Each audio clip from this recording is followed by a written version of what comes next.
Hi guys, आज आपण उपवासाच्या स्माइली कशा करायच्या त्या पाहूया। तर आपण पाहू शकता एकदम अशा खुसखुशीत आणि कुरकुरीत अशा आवाज येत असेल आपल्याला, अशा आपण ह्या स्माइली बनवलेल्या आहेत। तर मग आपण उपवासाच्या स्माइली करायला सुरुवात करूया। तर आपण ह्यासाठी मी ही एक चाळण घेतलेली आहे, कारण आपल्याला बटाटा एकदम बारीक असा करायचा आहे। तर त्यासाठी मी ह्याच्यामध्ये पाहू शकता असा चुरून चुरून ह्याच्यामध्ये बटाटा घेत आहे। तुम्ही किसून घेतलात तरी चालेल, पण मी असा करून घेत आहे। एकदम बारीक करून घ्यायचं कारण म्हणजे आपण जो शेप देऊ राऊंड तो व्यवस्थित येण्यासाठी बटाटा आपल्याला एकदम बारीक असा व्यवस्थित करून घेणे गरजेचे आहे। पाहू शकता आपण चमच्याच्या साहाय्याने सुद्धा करू शकतो।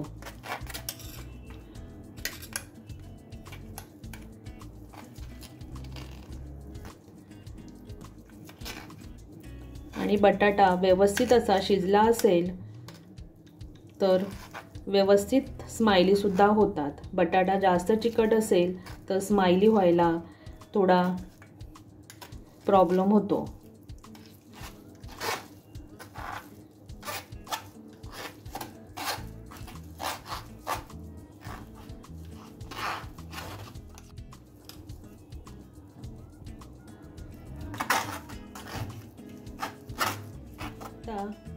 ह्याच्यामध्ये ज्या साली वगैरे राहतात त्या सुद्धा ह्याला अडकून येतात जाळीमध्ये।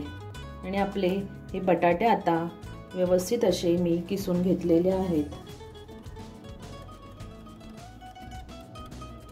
आपण उपवासाचे स्माइली करतोय त्या कारणाने आपल्याला हे मी साबुदाणे असतात त्या साबुदाणे मी बारीक करून घेतलेले आहेत। आणि ह्यामध्ये मी प्रथम 2 चमचे टाकून घेते आणि ह्यामध्ये चवीनुसार मीठ सुद्धा टाकते। दुसरं मी काही ह्यामध्ये टाकत नाही। तर मी ह्या किसलेल्या बटाट्यामध्ये व्यवस्थित असे मळून घेते। आणि मी यामध्ये अजून हे साबुदाणे जे बारीक करून घेतलेले आहेत ते ह्यामध्ये अजून मी टाकून घेत आहे। माझ्या चॅनलला अजून तुम्ही सबस्क्राईब केलं नसेल तर माझी ओळख चॅनलला सबस्क्राईब करा आणि लाईक सुद्धा करा आणि शेअर करा। तर पाहू शकता ह्यामध्ये हे मी व्यवस्थित असं मिक्स करून घेतलेलं आहे।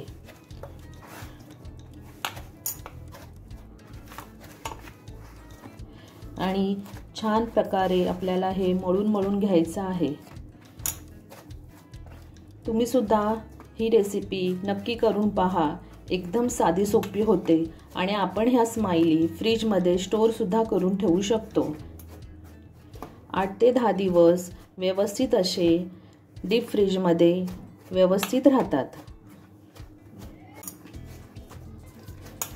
तुम्ही कधीही ह्या तळून खाऊ शकता असल्या तर। पाहू शकता अशा तऱ्हेने आपल्याला व्यवस्थित असं मळून घ्यायचं आहे। आता आपण ह्याच्या स्माइली कशा करायच्या त्या पाहूया। मी तेल सुद्धा तापायला ठेवलेलं आहे अगोदर। तर आपल्याला हे साबुदाण्याचं जे पीठ केलेलं आहे ते आपण अगोदर हे चॉप पॅडला व्यवस्थित लावून घ्यायचं आहे। आणि त्यावरती हा जो आपण स्माइलीचं बॅटर तयार केलेलं आहे ते ह्यावरती आपल्याला लाटून घ्यायचं आहे।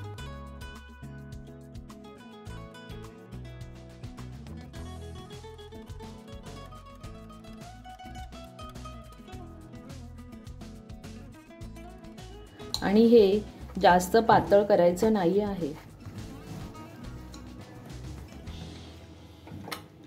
आणि आपल्याकडे हे असं कटर असेल तर ह्या कटरच्या साहाय्याने आपण हे पाहू शकता असं व्यवस्थित कटिंग करून घ्यायचं आहे। तर आता आपण स्माइलीचा शेप देऊन घेऊया। तर माझ्याकडे ही स्ट्रॉ होती, त्याच्याने मी स्माइलीला पहिले डोळे करून घेत आहे आणि एका चमच्याच्या साहाय्याने आपण खाली स्माइली करून घ्यायची आणि थोडीशी आपण अशी खेचून घेतली तर छान असा गॅप दिसण्यात येतो। पाहू शकता अशी आपली स्माइली तयार होते। तर मी सगळ्या हे राऊंड केलेले आहेत, त्यांना मी स्माइलीचा शेप देऊन घेते। तर आपल्या ह्या स्माइली तयार झालेल्या आहेत, पाहू शकता। आपण हे आता फ्रीजमध्ये ठेवल्या तर 8 दिवस व्यवस्थित राहतात। तर मी हा आत्ताच करत आहे। तर आपण आता तळायला घेऊया। तेल मी तापायला ठेवलेलं आहे, कडक तापलं की आपण ह्यामध्ये एक एक स्माइली सोडून घ्यायची आहे।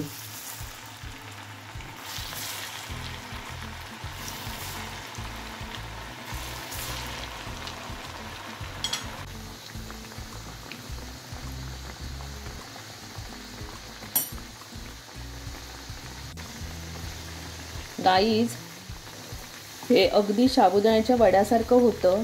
जर तुम्हाला ह्यामध्ये रवा टाकायचा असेल तर तुम्ही जाड रवा असेल तर थोडासा मिक्सरला बारीक करून लहान मुलांच्या टिफिनसाठी सुद्धा बनवून ठेवू शकता। तुम्हाला ह्यामध्ये थोडीशी टेस्ट हवी असेल तर तुम्ही ह्यामध्ये थोडंसं मिरची टाकली तरी चालेल।